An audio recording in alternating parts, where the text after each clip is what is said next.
IKEA invested 10,500 crore in India. 8 years later, it has just 6 stores and still losing over 1,000 crore a year. And it still hasn't turned a single rupee of profit. Meanwhile, a brand you walk past every weekend in your local mall, Homecenter, is quietly outgrowing IKEA on almost every metric that actually matters in India.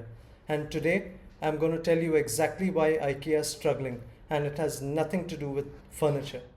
Section 1, the numbers. Let's start with the scoreboard. IKEA India, 1,860 crore in revenue for FY25. That sounds impressive until you realize they're actually losing 1,000 plus crore every single year. After 8 years in India, they're still pre-profit. Homecenter India, 781 crore, less than half of IKEA's revenue. But here's the thing, growing at 17% CAGR, no massive losses, profitable operations, and crucially, they understand their customer. Now, IKEA will tell you that they're investing for the long term, and maybe that's true. But let me ask you this, how long is too long? And more importantly, why is a brand from Dubai understanding Indian homes better than the world's largest furniture company? Section 2, the 3 mistakes. Mistake number 1, the price problem.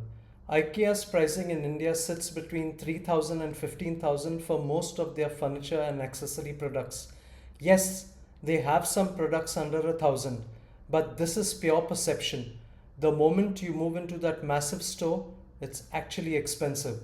The Indian middle class consumer making a home purchase decision is comparing IKEA to its local carpenter courts, to neighborhood furniture markets, to online platforms, and IKEA almost never wins in that comparison on price. Homecenter plays at 1,500 to 8,000 rupees, a much sweeter spot for the Indian wallet, and they run aggressive seasonal sales that feel very familiar to the Indian shopper.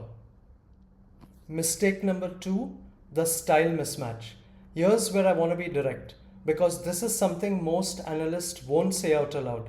IKEA's aesthetic is Scandinavian, clean lines, muted tones, whites, greys, beiges, minimal ornamentation. It looks stunning in a Stockholm apartment. But you walk into an Indian home, any Indian home, and what you see, color, warmth, texture, gold accents, rich fabrics, statement pieces. Indian consumers don't want their homes to look like a Swedish magazine. They want their homes to feel theirs. Homecenter stocks warm tones, rich textures, products that look like they belong to an Indian living room. They don't fight the Indian aesthetic, they celebrate it. This is not a small thing. This is a fundamental product market fit problem for IKEA. Mistake number 3, the format problem. IKEA stores are 400,000 plus square feet. You need to dedicate half a day to shop there. You need a car to get there because they are on city peripheries. You need to drive it home. You need to assemble it yourself. Indians don't shop like that. Indian retail is about convenience, mall-based, accessible, quick decision. Homecenter sits inside malls. You can walk in during a Sunday outing, pick up what you need, and leave. IKEA is now launching smaller city stores, which tells you they know that this is a problem because they are 8 years late to that realization. So what is IKEA trying to do? Now look, I'm not saying that IKEA has given up on India. Far from it. They are rolling out smaller city stores. They've launched in Delhi with a compact format. They've partnered with Swiggy and Instamart for quick delivery. They've localized their restaurant menu. Vada pav in Mumbai, biryani in Hyderabad. Food is now 10% of their total revenue in India, which is actually genius as a footfall driver. They've committed to sourcing 50% of their products locally by 2030, which will bring costs down. And India is their bright spot globally. Their worldwide sales are actually declining, but India grew by 6%. So they are not failing. They are struggling to crack the mainstream. And that is a very different problem. The verdict. So who wins?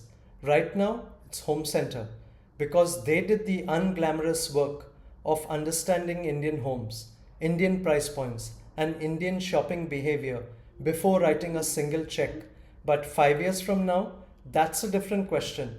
If IKEA successfully shifts to smaller formats, localizes its product range, and solves the price perception problem, they have the brand power and the global supply chain to dominate.